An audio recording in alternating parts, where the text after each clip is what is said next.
என்ன பார்க்க போறோம்னா சூப்பரான டேஸ்டான ஒரு கடலை பருப்பு வச்சு இன்னைக்கு லட்டு செய்ய போறோம். இதை வந்து நான் அரை மணி நேரம் ஊற வச்சு நான் தண்ணி எடுத்து வச்சிருக்கேன். ஏலக்காய் பொடி கொஞ்சம் எடுத்து வச்சிருக்கேன். முந்திரி திராட்சை சுகர் எடுத்து வச்சு மிக்சி பாங்கில போட்டு நொறு நொறுன்னு வடைக்கு மாதிரி அரைச்சி இப்போ நம்ம இந்த மாதிரி கொரு கொருன்னு அரைச்சி எடுத்துன்னு வந்தாச்சு. இப்போ நான் வந்து கடாய் வச்சிருக்கேன்.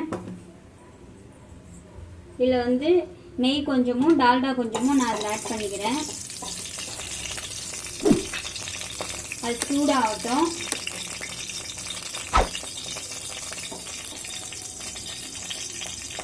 இதிலே வந்து நம்ம முந்திரி திராட்சை ஃபஸ்ட்டு வந்து வறுத்து எடுத்துக்கலாம்.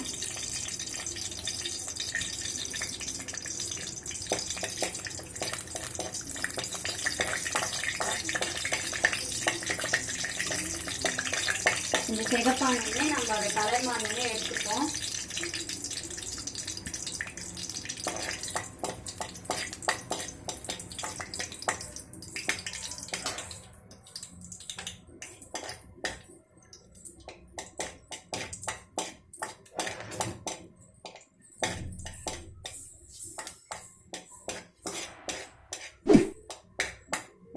இப்போ நம்ம எடுத்துடலாம். இது முந்திரியை வந்து ரொம்ப தீய விட்டுறாதீங்க.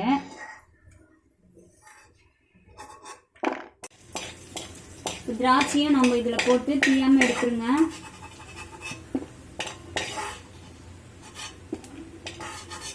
இப்போ நம்ம இந்த கடலை பருப்பை இதில் போட்டுக்கலாம்.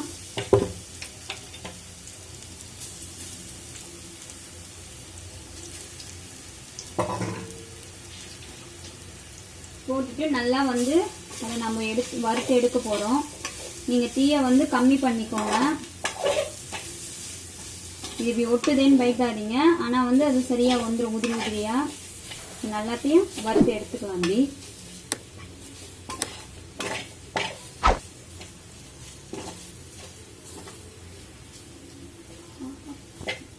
நல்லா பாருங்கள், உதிரி உதிரியாக வந்துருச்சு. இப்போ நம்ம இதை வறுத்து எடுத்துருக்கோம். இப்போ இதை வந்து நல்லா ஆற வச்சு நம்ம மிக்சியில் இன்னொரு வாட்டி போட்டு நல்லா அரைச்சிப்போம். இப்போ வந்து நம்ம சுகர் போட்டுக்கலாம். ஒரு கடாய் வச்சு இப்போ அதில் வந்து கொஞ்சமாக தண்ணி ஊற்றிக்கோங்க.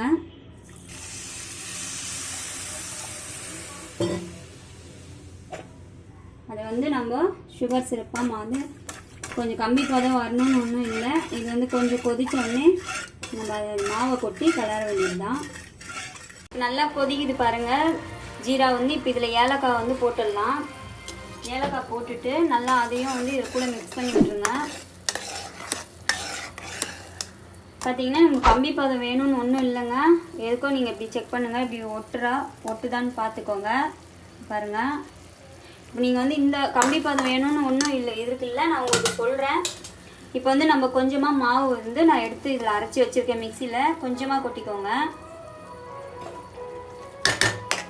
அதை நல்லா இதில் கலக்கி விடுங்க. கட்டி இல்லாமல் நல்லா கலக்கி விட்டுருங்க.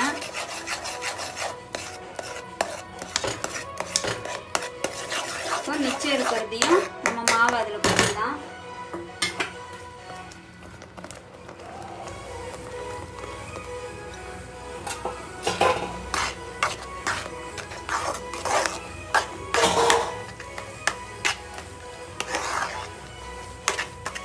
கட்டி இல்லாமல் கலக்கிக்கோங்க.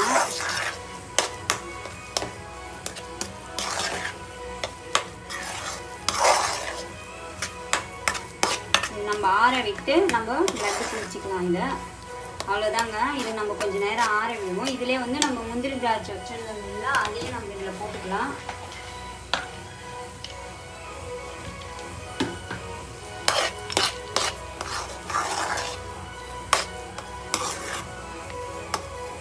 நம்ம வந்து ஃபஸ்ட்டில் கொஞ்சம் நெய்யும் டால்டா ஊற்றுனதுக்கு மட்டும்தான். இதுக்கு வந்து அவ்வளோவா எண்ணெய் நான் யூஸ் பண்ணலை.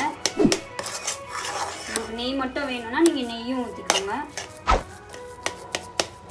இப்போ இது அவ்வளோதாங்க, முடிஞ்சிச்சு. இதை நம்ம ஆற விட்டு நம்ம லட்டு பிடிச்சிக்கலாம். இப்போ நம்ம இதை வந்து ஆற வச்சு எடுத்துட்டோம்.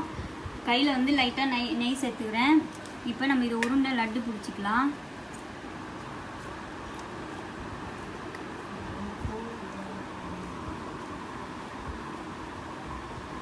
பார்த்தீங்கன்னா இதே மாதிரி நம்ம எல்லாத்தையும் பிடிச்சி வச்சுக்கலாம்.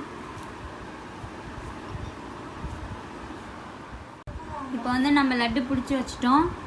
பார்த்திங்கன்னா உங்களுக்கு தெரியும் லட்டு வந்து சூப்பராக நம்ம வந்து கடலை மாவில் செஞ்ச மாதிரியே இல்லை. பாருங்கள் எவ்வளோ அழகாக நம்ம பூந்தியை வச்சு செய்கிற மாதிரி இருக்கு பாருங்கள். இந்த மாதிரி நீங்கள் செஞ்சு பாருங்கள். தேங்க்யூ. ஓகே ஃப்ரெண்ட்ஸ், இந்த வீடியோ பிடிச்சிருந்தா லைக் பண்ணுங்கள், ஷேர் பண்ணுங்கள், கமெண்ட் பண்ணுங்கள், சப்ஸ்கிரைப் பண்ணுங்கள். மறக்காமல் பக்கத்தில் இருக்க பெல் பட்டனை கிளிக் பண்ணிக்கோங்க. இதே மாதிரி இன்னும் சமையலோட நெக்ஸ்ட் வீடியோவில் பார்க்கலாம். பாய்.